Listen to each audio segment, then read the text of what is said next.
Sebagai pendahuluan bagian 3 ini, Anda perlu memahami terlebih dahulu, apa itu digital.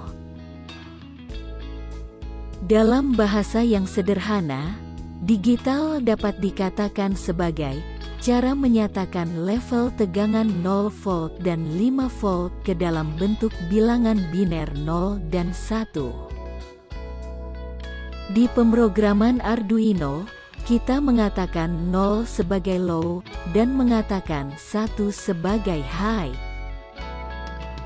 Ketika sebuah pin digital dikonfigurasi sebagai titik input, maka kondisi pin itu harus pasti.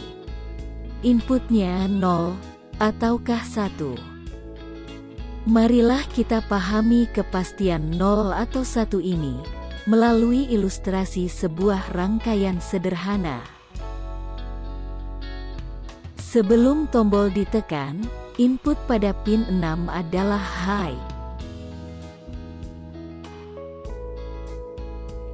Saat tombol ditekan, input pada pin 6 menjadi low.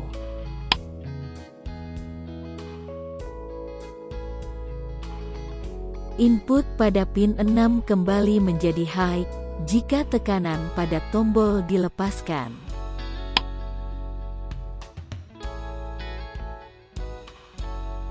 Komponen resistor berfungsi memberikan kepastian input high pada pin 6 selama tombol belum atau tidak ditekan.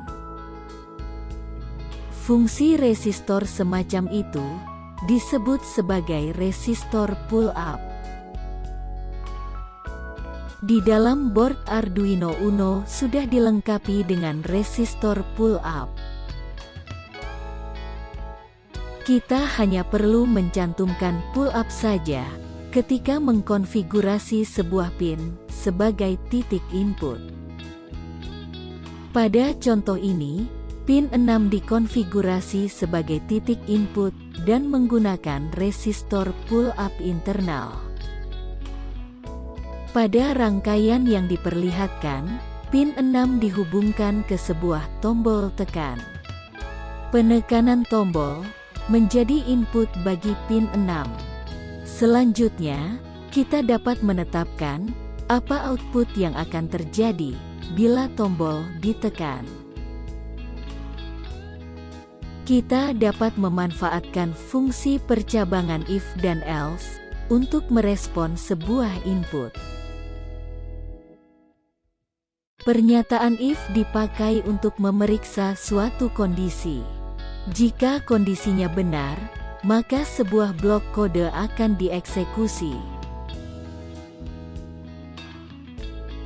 Sebaliknya, jika kondisinya salah, maka else akan mengeksekusi blok kode yang dimilikinya. Pada awalnya, kita siapkan variabel pin input dan pin LED, yang masing-masing berisi nilai 6 dan 13. Pin input dikonfigurasi sebagai titik input dan pin LED sebagai titik output. Pernyataan digital read pin input akan membaca keadaan pin input yang hasilnya nanti disimpan ke dalam variabel bernama tombol. Jika kondisi tombol sama dengan 1 adalah benar, maka if akan mengeksekusi blok kode yang dimilikinya. Jika kondisi tombol sama dengan 1 adalah salah, maka else yang akan bekerja mengeksekusi blok kode yang dimilikinya. Benar dan tidaknya kondisi tombol sama dengan 1 ditentukan oleh input yang diterima oleh pin input. Berikut ini contoh penerapan input dari saklar magnetik untuk mengendalikan LED dengan memakai fungsi percabangan if dan else.